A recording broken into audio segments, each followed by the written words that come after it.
आज हम पौराणिक कथाओं की एक ऐसी कहानी की बात करेंगे जो कर्तव्य, नैतिकता और एक ऐसे मुश्किल चुनाव के बारे में सोचने पर मजबूर कर देगी, जिसकी हम कल्पना भी नहीं कर सकते। तो चलिए इस कहानी में गहरे उतरते हैं। कहानी की शुरुआत होती है महान ऋषि जमदग्नि के इन क्रोध से भरे शब्दों से, और इन शब्दों ने एक ऐसा तनाव भरा माहौल बना दिया जिसकी किसी ने उम्मीद नहीं की थी। आखिर हुआ क्या था? सोचिए, एक इतने सम्मानित ऋषि जमदग्नि, उनके मन में अपनी ही पत्नी रेणुका के चरित्र को लेकर एक शक पैदा हो जाता है। उन्हें लगने लगता है कि उनके परिवार का सम्मान खत्म हो गया है, और ये शक उनकी सोचने समझने की शक्ति पर हावी हो जाता है। और इसी गुस्से और शक में जमदग्नि अपने पुत्रों को एक ऐसी आज्ञा देते हैं जिसे सुनकर किसी के भी रोंगटे खड़े हो जाएं। ये एक ऐसा आदेश था जिसने उन बेटों को दो पापों के बीच लाकर खड़ा कर दिया, जिसमें से एक को महापाप कहा गया है। तो अब देखिए, उनके पहले 4 बेटों के सामने क्या दुविधा थी। एक तरफ पिता की आज्ञा का उल्लंघन करना, जो कि पाप था, और दूसरी तरफ अपनी ही मां की हत्या करना, जो कि एक महापाप था। उन्होंने सोचा और पिता की आज्ञा ना मानने का फैसला किया। और अब कहानी में एंट्री होती है सबसे छोटे बेटे परशुराम की। वो घर लौट रहे हैं और उन्हें इस बात का जरा भी अंदाजा नहीं है कि उनके पीछे घर में क्या तूफान आ चुका है। परशुराम घर पहुंचते हैं तो अपने पिता को बिल्कुल टूटा हुआ पाते हैं। उन्हें लगता है कि बाकी बेटों ने उनकी आज्ञा ना मानकर उनका बहुत बड़ा अपमान किया है।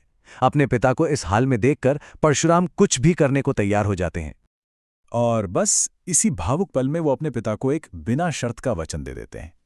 ये एक बेटे का अपने पिता के लिए प्यार और कर्तव्य था, लेकिन उन्हें ये नहीं पता था कि इस वचन की कीमत क्या चुकानी पड़ेगी। और अब कहानी अपने सबसे भयानक मोड़ पर पहुंचती है। ऋषि जमदग्नि अपने बेटे के वचन को पकड़ लेते हैं और उसे ठीक वही करने का आदेश देते हैं जो उसके भाइयों ने करने से साफ इनकार कर दिया था, अपनी मां की हत्या। मन में यही सवाल आता है ना कि कोई बेटा ऐसा हुक्म कैसे मान सकता है। जाहिर है परशुराम के अंदर एक जबरदस्त कश्मकश चल रही थी। एक तरफ उनका वचन, दूसरी तरफ उनकी अंतरात्मा। अपने मन में चल रही इसी जंग के बीच परशुराम खुद को ये समझाने की कोशिश करते हैं कि ये भयानक काम असल में पिता के प्रति उनका एक पवित्र कर्तव्य है, कि वो सिर्फ एक बेटे का फर्ज निभा रहे हैं, अपना वचन पूरा कर रहे हैं। और फिर अपने वचन से बंधे हुए परशुराम वो कर देते हैं जिसकी कोई कल्पना भी नहीं कर सकता। ये कहानी का सबसे मुश्किल और सबसे निर्णायक पल था। इस भयानक घटना के बाद जमदग्नि अपने बेटे की इस आज्ञाकारिता से बहुत खुश होते हैं। पर कहानी यहां खत्म नहीं होती। असल में असली कहानी तो अब शुरू होती है। और यहीं से परशुराम की दूरदर्शिता और उनकी असली योजना सामने आने लगती है। उन्होंने जो कुछ भी किया उसके पीछे एक बहुत गहरा मकसद छिपा हुआ था। जरा देखिए, परशुराम ने कितनी समझदारी से अपने वरदान का इस्तेमाल किया। उन्होंने 3 चीजें मांगी। पहली, मेरी मां को दोबारा जीवित कर दीजिए। दूसरी, इस हत्या की याद सबके दिमाग से मिटा दीजिए। और तीसरी, मेरे भाइयों को उनकी अवज्ञा के लिए माफ कर दीजिए। अब ऋषि भी अपने वचन से बंधे थे। उन्हें वरदान तो देना ही था। रेणुका फिर से जीवित हो जाती हैं। परिवार एक बार फिर से पूरा हो जाता है, मानो जिससे कुछ हुआ ही ना हो।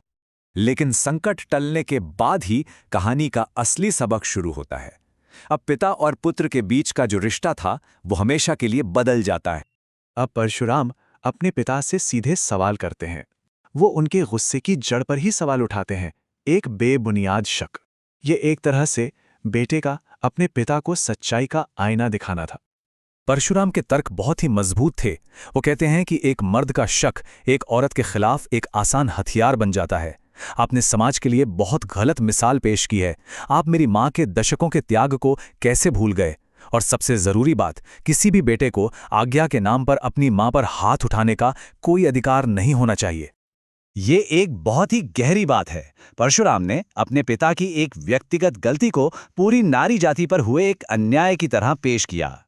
आखिरकार बेटे के शब्दों में छिपी सच्चाई को सुनकर ऋषि जमदग्नि को अपनी बहुत बड़ी भूल का एहसास होता है। वो मानते हैं कि उन्होंने जल्दबाजी और गुस्से में बहुत गलत काम किया था।